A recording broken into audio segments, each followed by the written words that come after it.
Қыздар, міне 2 килограммдық молочная девочка істейін деп жатырмын. Ол үшін бізге 8 корж керек. 2 килограмм шығу үшін. Сіздерге астына ингредиентін жазып кетемін. Жасалу жолының ссылкасын да тоже қалдырып кетемін. Тура сол бойынша жасайсыздар, только ингредиент басқаша өзгереді. Сол ингредиентті жазып берем сіздерге, чтобы 2 килограммдық молочная девочка шығару үшін осындай. Диаметрі 20 сантиметрден 8 корж жасаймыз. Міне қыздар, 4 листіді бірден салдым. Бұл менде смек пеші, 4 листіді бірден пісіреді. Міндетті түрде духовкаға тестаны салардан алдын 10 минуттай қыздырып аламын. Егерде 4 листіде салатын болсаңыздар, осындай конвекциясын қосасыздар. Егерде 1 лист салатын болсаңыздар, вверх-вниз деген режимді қосасыздар. Смек пешінде 170 градуста пісіреміз 10 минут. Менде басқа духовка болған, ол духовкаде мен 180-190 градуста пісіретінмін. Смек пеші менде қатты қызатын болғандықтан 170 градуста пісіремін 10 минут. Осылай қыздар. Қыздар, менде қазір 8 минут уақыт өтті. 8 минуттан кейін ашып, ең жоғарғысындағын астына, ең астындағысын жоғарғысына қоямын. Өйткені кішкене аппақтау болып тұрады, анау жоғарғысы кішкене қызарып кетеді. Сондықтан бірдей болу үшін дәл осылай ауыстырам. Екі ортасындағын ауыстырмаймын, ол екеуі нормально піседі. Енді 2 минутқа қоям, сонда общий бізде 10 минут піседі. Қыздар, міне 10 минуттың ішінде барлық бисквитіміз әдемі болып пісіп шықты. Өстіп қызартып пісіріп аламыз. Енді суытып, кремін жағамыз. Так, қыздар, міне кремді дайындап алдым. Енді кремнің салмағын өлшеймін. 1860 шығып тұр. Ол ыдысымен бірге. Мен ыдысымның салмағын білемін. Қазір ыдысын салмағын алып тастаймыз. Так, 1860 алынған ыдыстың салмағы менде 904 грамм. Тең 956 грамм шығып тұр. 956 грамм. Мен қазір 56 граммын, кремнің 56 граммын алып тастаймын қазір. Соңында түсінесіздер не үшін алып тастағанмын. Минус 56 грамм. Тең 900 грамм қалды, 900 грамм крем қалды. Енді осыны бөлеміз. Бізде 8 корж, бізге 7 корж, 8 корж болса 7 слой крем жағы керек. Бөлінген 7 тең 128 граммнан түсіп тұр. Қазір біз 128 емес, 130 граммнан құя береміз. Қазір 130 граммнан 7 слой крем жағып шығамын. Соңында бізде 50 граммдай крем қалады. Сол 50 граммды ең соңында төбесіне жағамыз. Қазір түсінесіздер видеода. Қыздар, міне тортымды сразу коробка демнінде подложкасында жинаймын. Жеріне кішкене крем жағамын да қазір корждың біреуін қоямын. Міне қыздар, коржды қойдым. Сосын барып кальцоны қойдым, одан кейін ацетатная пленканы қойдым. Сол кезде торттарыңыз түп-түзу болып жиналады.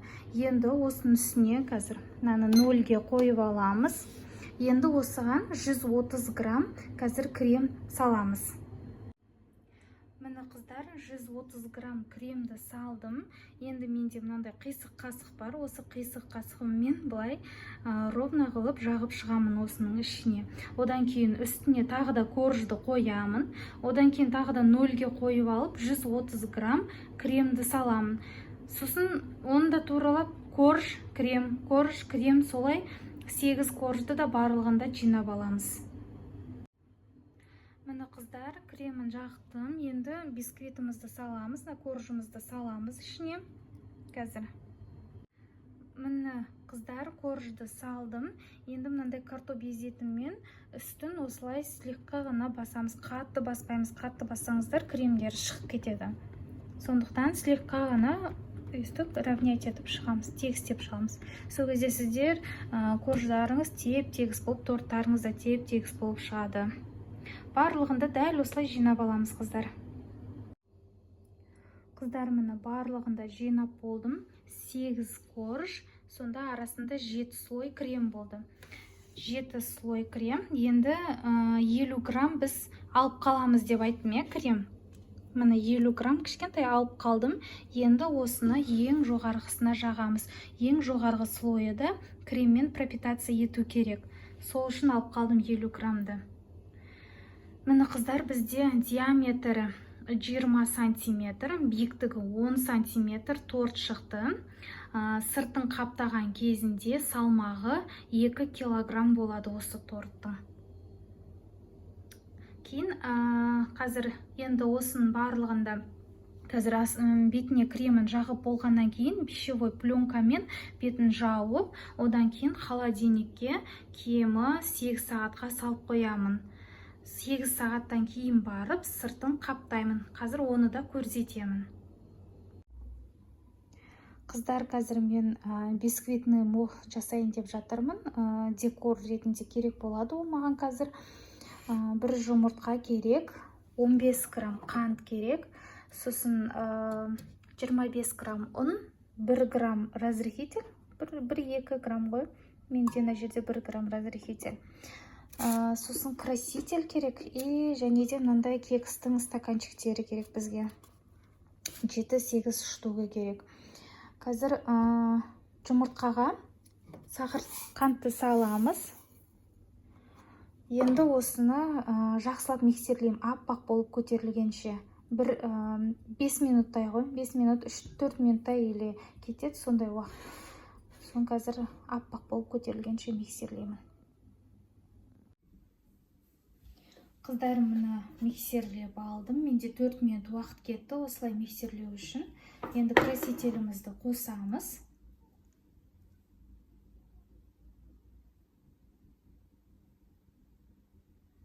Енді ұнымызды қосамыз. Сосын разрыхительді қосамыз. Енді осыны лопатамен бір келкі болғанша араластырамыз.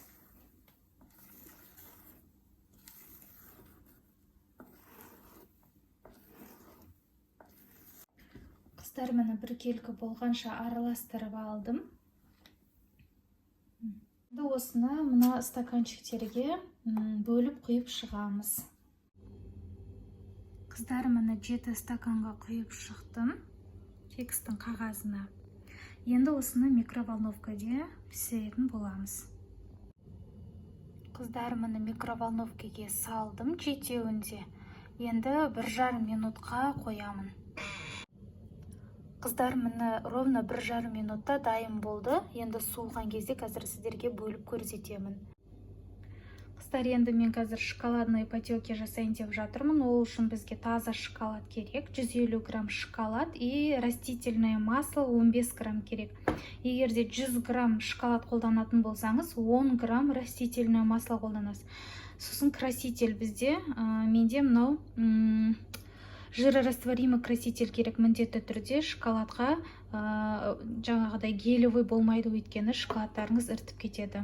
Міндетті түрде шоколадқа жирорастворимый краситель қолданасыздар. Қазір міне 150 грамм шоколадқа 15 грамм растительное масло қолданамыз. Мына 15 грамм растительное масло қостым. Енді осыны микроволновкаде каждый 15 секунд сайын алып араластырып отырамын. 1-1 минутқа 2 минутқа салып қойып араластыруға болмайды. 15 секунд сайын алып араластырып тұрасыздар. Немесе ыстық будың үстіне қойып, сөйтіп ерітсеңіздер де болады араластыра отырып. Қыздар, міне шоколадты ерітіп алдым. Енді красителімізді қосамыз, керегінше, керек түсті болғанша.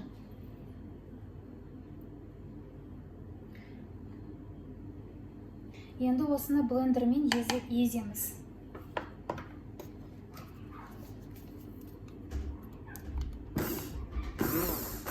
Қыздар, мені блендермен араластырып алдым. Міндетті түрде блендермен араластыру керек, өйткені лопатамен немесе қасықпен араластыратын болсаңыз, мынау тегі ерімей кетеді.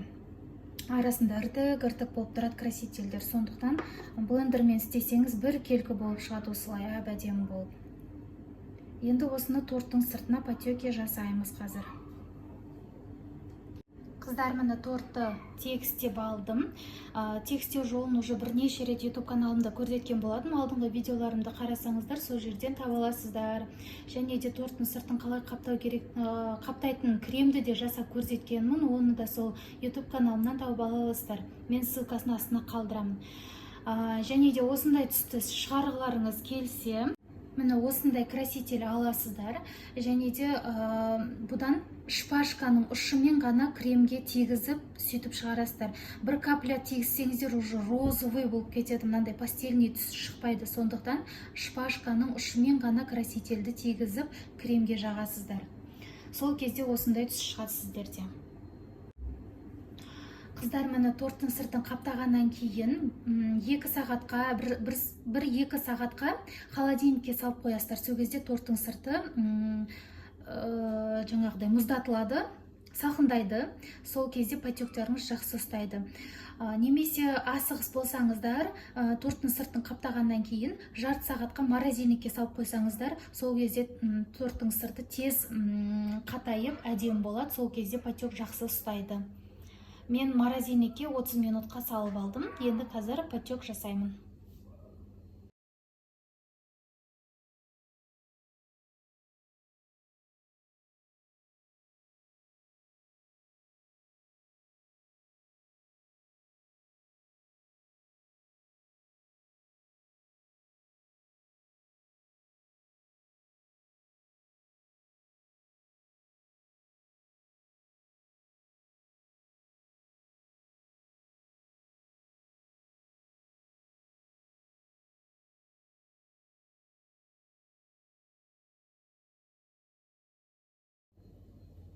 Так, қыздар, міне бисквитный мохтың қазір ішін көрсетейін сіздерге.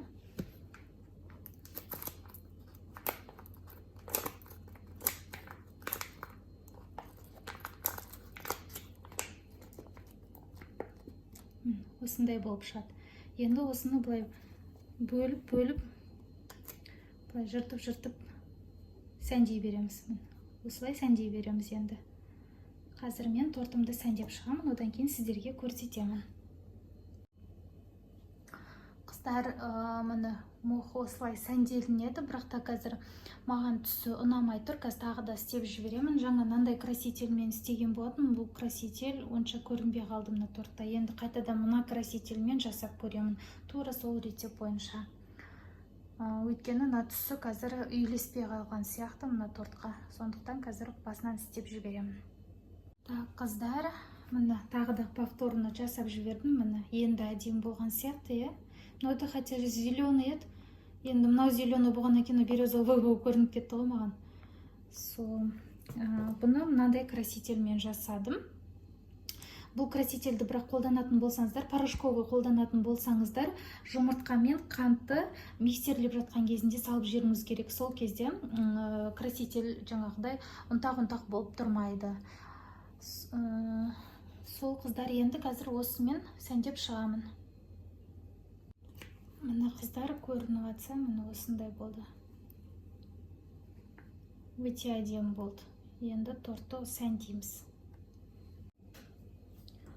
Қыздар, міне осымен тортымыз дайын болды. Меніңше өте әдемі болған сияқты. Сіздерге де ұнап жатса, лайк қойып, комментарий жазып қалдырып кетіңіздер. Және де қыздар, айта кетейін, леденцийдің рецепті уже бар YouTube каналымда. Пряниктің де рецепті бар YouTube каналымда. Және де для выравнивания крем чиз на масле деген ол да бар, бәрі бар қыздар. Тек кіріп көрсеңіздер болды менің каналыма. Қыздар, сосын айта кетейін, менде мох артылып қалды. Оны салафанға салып, морозильникте сақтаймын. Қалаған уақытта алып сәндей береміз бұмен. Және де 150 грамм шоколадпен жасаған потеки бізде артылып қалды. Мен сіздерге астына ровно қанша кететінін жазып жіберемін ингредиент. 80 грамм шоколад кетеді бізде, диаметр 20 тортқа. Мына жерде менде біраз артылып қалды. Бұны мен басқа торттарға қолданам, сіздерге артылмайтындай қылып есептеп жазып жіберемін.